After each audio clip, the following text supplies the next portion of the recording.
El frío de Madrid, incluso bajo el cristal blindado del Mercedes, se sentía como una promesa hueca de eternidad. Alberto García, o lo que quedaba de él, deslizó la yema del dedo sobre el frío metal de su reloj de bolsillo. Era una pieza de oro macizo, grabado con iniciales que ya no significaban nada, detenida cruelmente a las 3:15, 3:15, la hora exacta, la hora en que el mundo se detuvo para él, en 67 años, una fortuna que podría comprar media ciudad, una mansión en La Moraleja tan vasta y silenciosa que se había convertido en un mausoleo personal, y un diagnóstico, pronunciado con la calma impersonal que solo los médicos de élite pueden permitirse, que resumía su futuro en un mes, en 30 días, o quizás menos, dependiendo de cuán rápido su cuerpo decidiera rendirse al vacío.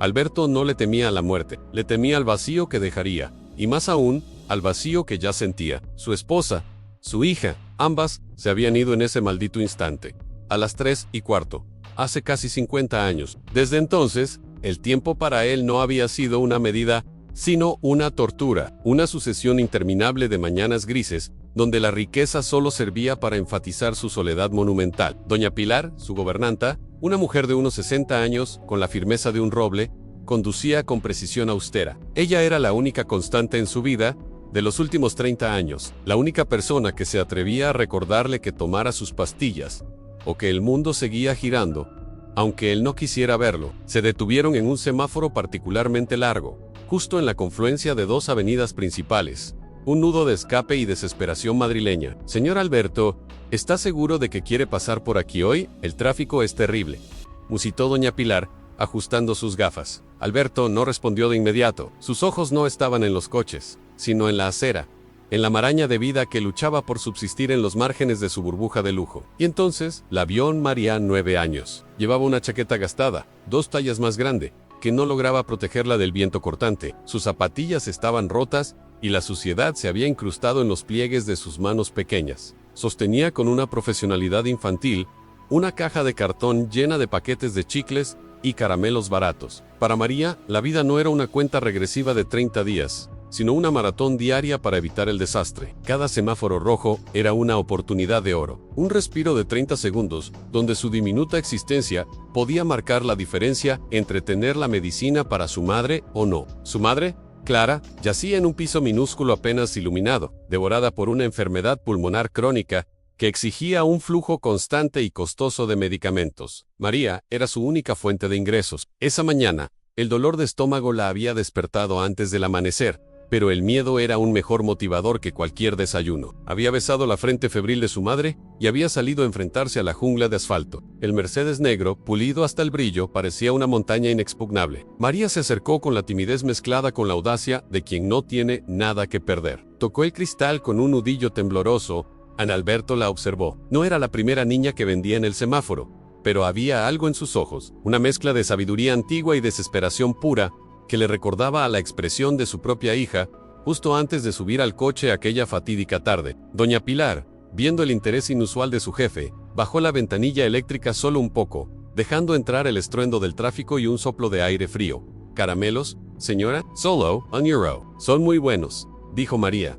Su voz apenas audible sobre el ruido. No, gracias, estamos bien, comenzó doña Pilar con su tono cortés y finalista. Espera, Pilar, interrumpió Alberto, su voz grave y oxidada por el desuso. ¿Qué vendes, niña? María levantó la caja, temblando ligeramente por la emoción de la venta inminente. Chicos de menta, o estas gomitas de colores. Necesito el dinero para una cosa importante. Alberto sacó su billetera. No buscó billetes pequeños, sacó un billete de 50 euros. De los que apenas notaba la falta. Quiero todos tus chicles, dijo. María se quedó paralizada en 50 euros. Eso era más de lo que ganaba en 3 días. Señor, no puedo darle cambio. No tengo tanto. No quiero cambio.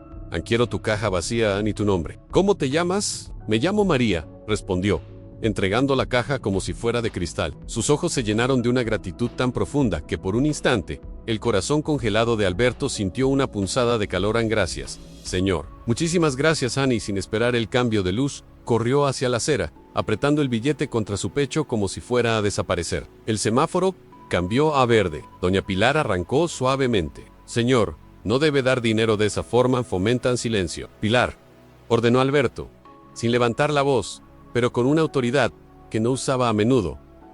¿Viste sus ojos? Era la determinación de alguien que lucha contra el tiempo. Esos ojos no estaban pidiendo limosna, estaban trabajando. Alberto se reclinó en el asiento de cuero, sosteniendo la caja de cartón vacía. Le quedaba un mes, y por primera vez en 50 años, sintió que tal vez, solo tal vez, su tiempo podría ser útil. Al llegar a la mansión, el silencio habitual se sintió aún más opresivo. Alberto subió a su estudio, un lugar donde solo había consultado balances bancarios y testamentos. Abrió su caja fuerte y sacó el reloj de bolsillo. 3:15, lo acarició. La vida de Alberto había sido definida por la pérdida, la riqueza y el tiempo detenido. La vida de María, en el mismo instante, era definida por la necesidad, la lucha y el tiempo que corría implacablemente hacia el peligro. Mientras Alberto contemplaba su final, María corría al pequeño hospital para comprar las ampollas de su madre. Cuando llegó a casa, Clara, débil, pero con la sonrisa luchadora, la recibió. «María, ¿cómo conseguiste tanto hoy, mi amor?» «Trabajé mucho, mamá». Un señor en un coche negro compró todo. Clara besó la cabeza de su hija. Sentía la culpa de ser una carga, pero la visión de María, tan pequeña y tan fuerte, le daba la fuerza para seguir luchando. Alberto pasó los siguientes 2 días sin hablar. Ensimismado, doña Pilar notó la diferencia. Ya no estaba postrado en la cama, revisó sus agendas, hizo llamadas que no hacían años. Outer Secdaya le dio una orden inusual a doña Pilar en Pilar. «Quiero que volvamos a ese cruce a la hora punta. Quiero encontrar a la niña que vende chicles». Doña Pilar, profesionalmente, no cuestionó. Simplemente obedeció. Al día siguiente, a las 6 de la tarde, el Mercedes volvió a detenerse en el mismo semáforo. La espera fue tensa. Alberto observaba fijamente. Pasaron 10 minutos. 15 tal vez hoy no vino. Señor, sugirió doña Pilar justo cuando Alberto estaba a punto de rendirse a su frustración. La vio. María venía caminando por la acera, su pequeña silueta recortada contra el resplandor de los faros. Al verlo, su rostro se iluminó por un instante. Luego se cubrió de timidez. Alberto bajó la ventanilla por completo. «María, ¿puedes acercarte?» Ella se acercó con cautela. «Señor, ¿quiere más chicles? Solo me quedan 2 paquetes de menta».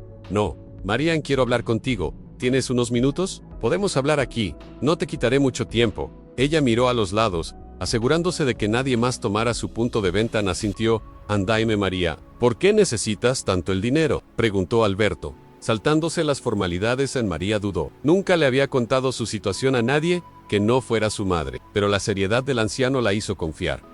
«Mi madre está enferma de sus pulmones. El doctor dice que necesita unas medicinas que son muy caras.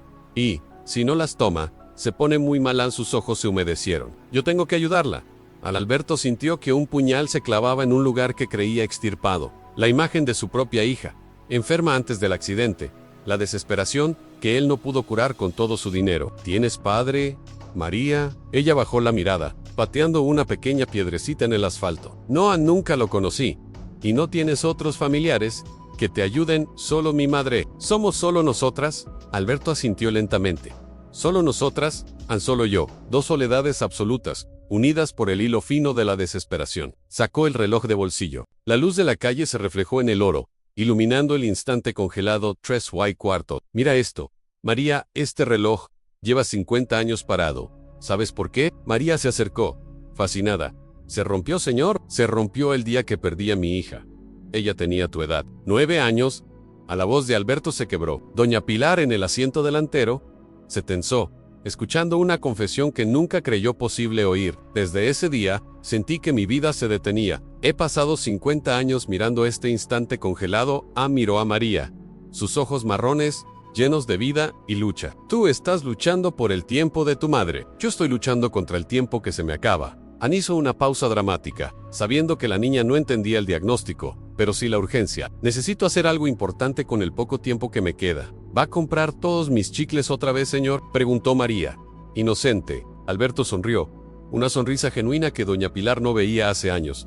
«Más que eso, María, yo tengo una casa muy grande, tan grande que resuena con el silencio. No tengo a nadie que herede esto, que lo llene de vida. Tú tienes una madre enferma, que necesita cuidados, que este billete de 50 euros nunca podría pagar. Y tú tienes un corazón de oro, que me recuerda a lo que perdí». Alberto se inclinó hacia ella, sus ojos fijos en los de la niña, en medio del caos de bocinas y motores de la gran ciudad. La pregunta era inmensa, aterradora, y a la vez, la única verdad que le quedaba por decir. María dijo, con la voz profunda y temblorosa: ¿Quieres ser mi hija? El silencio que siguió fue más ruidoso que el tráfico. María parpadeó, sin comprender la magnitud de la oferta.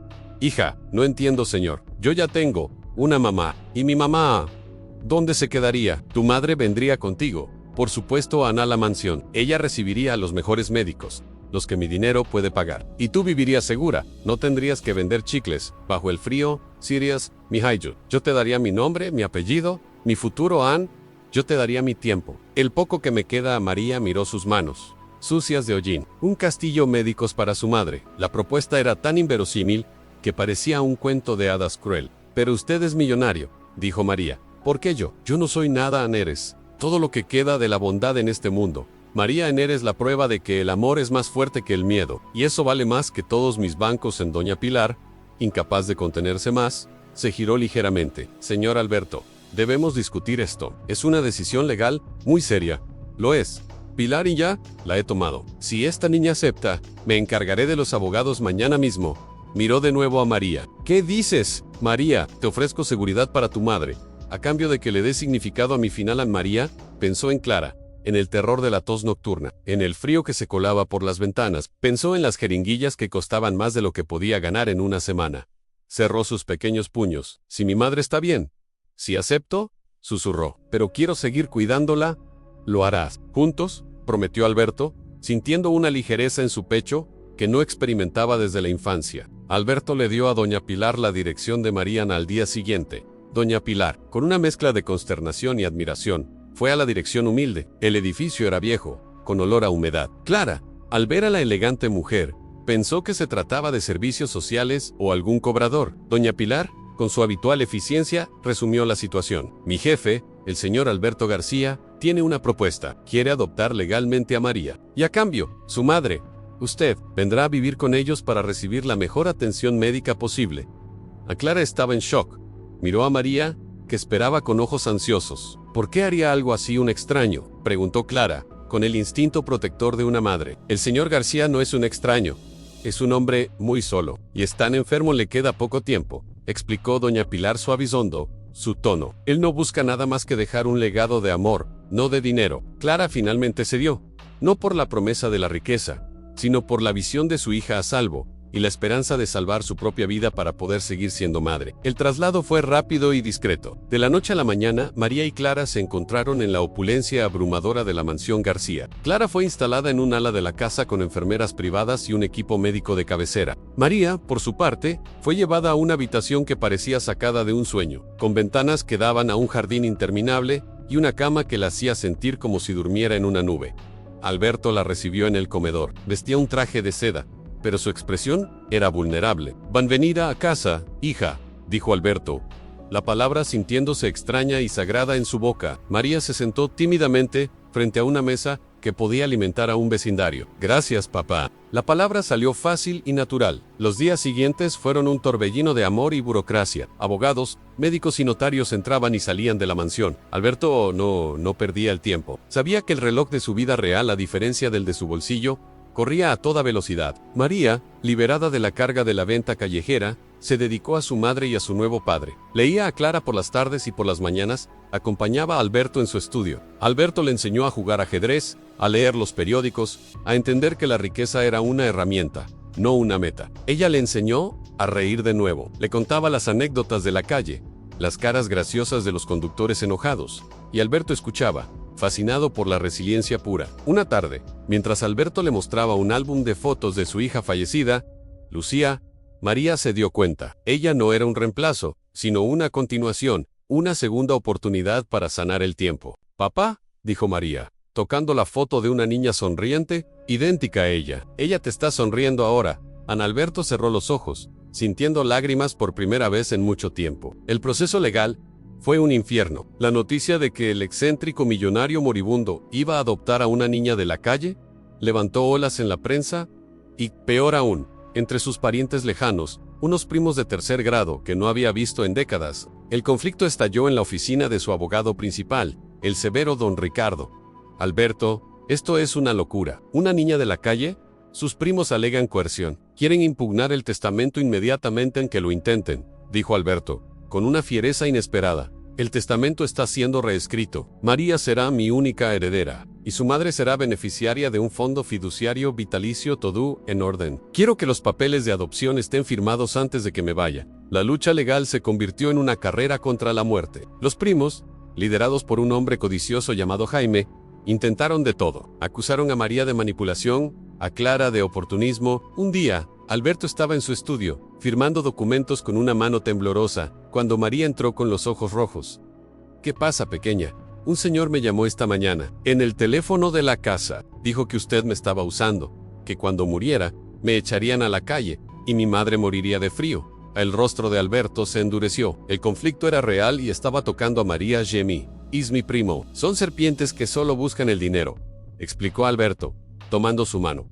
«Pero no te preocupes. Firmé un poder, doña Pilar tiene instrucciones claras. Y don Ricardo ha sellado un fideicomiso inexpugnable para ti y para Clara. Pero, si mueres antes de firmar la adopción, ¿qué pasará?». La voz de María era un hilo de miedo. El pánico de María activó el último recurso de Alberto. Necesitaba que el mundo viera la verdad de esta conexión. Si crees que el destino une a las personas correctas, escribe destino en los comentarios. Alberto ordenó a don Ricardo acelerar. El tiempo se le agotaba y el dolor se hacía insoportable. Los médicos confirmaron que estaba en la recta final. Una noche, Clara tuvo una recaída severa. María, a pesar de la comodidad de la mansión, sintió el viejo terror resurgir. Corrió al lado de su madre, aferrándose a su mano. Alberto entró en la habitación. Vio a María, su rostro pálido bajo la luz tenue, y comprendió que el destino no había sido aleatorio. Había encontrado a la persona correcta para invertir sus últimos alientos. Clara se estabilizó gracias a la rápida intervención médica. Al día siguiente, Alberto estaba visiblemente más débil que María. «Ven aquí, tengo algo para ti». La llevó de nuevo al estudio, al lado de la caja fuerte. Sacó el reloj de oro. 3:15. «El tiempo se detuvo para mí hace mucho, pero tú me has enseñado a reiniciarlo», susurró Alberto. «Quiero que te quedes con este reloj, hija. Cuando lo mires, no recuerdes la pérdida. Recuerda que no importa cuánto tiempo tengamos, sino lo que hacemos con él». A María tomó el reloj. Estaba frío y pesado. «Hoy, mi verdadero tiempo está terminando», continuó Alberto. «Pero prometo que el notario vendrá hoy. Firmaremos los últimos papeles. Serás legalmente mi hija a la ceremonia de adopción». Fue simple y solemne. El notario y don Ricardo vinieron a la mansión. Alberto, sentado en su sillón favorito, apenas podía sostener la pluma. María, a su lado, sostenía su otra mano. Firmó con la última onza de su fuerza. La tinta se secó, sellando el futuro de María, salvando a Clara y redimiendo la vida de Alberto. En ese momento, Jaime y sus abogados irrumpieron. «Esto es ilegal. Coerción. Está delirando. Este testamento no tiene valor», gritó Jaime, su cara roja de avaricia. Don Ricardo, inmutable, levantó un documento sellado. «Llegan tarde, señores. El señor Alberto García ha firmado el documento de adopción de María García, con plenos derechos, hace 3 minutos. Legalmente, ella es su hija y heredera en Jaime». Palideció, derrotado por el reloj, que por fin había vuelto a correr a favor de Alberto. Alberto sonrió levemente, mirando a María. «No importa cuánto dinero tengas, el tiempo es el único lujo verdadero. Y lo invertí bien en horas después». Al caer la noche, Alberto exhaló su último aliento, tranquilo, con el reloj de bolsillo en el regazo, y el recuerdo de los ojos brillantes de María en su mente. El funeral fue tan silencioso y elegante como su vida, pero esta vez no había vacío. María y Clara, vestidas de luto, eran las únicas dolientes genuinas. El tiempo, la batalla legal de los primos se extendió durante meses, pero el testamento de Alberto fue inexpugnable. El amor había sido un mejor arquitecto que cualquier estrategia legal. Clara, bajo el cuidado continuo, se recuperó notablemente. Su tos cesó.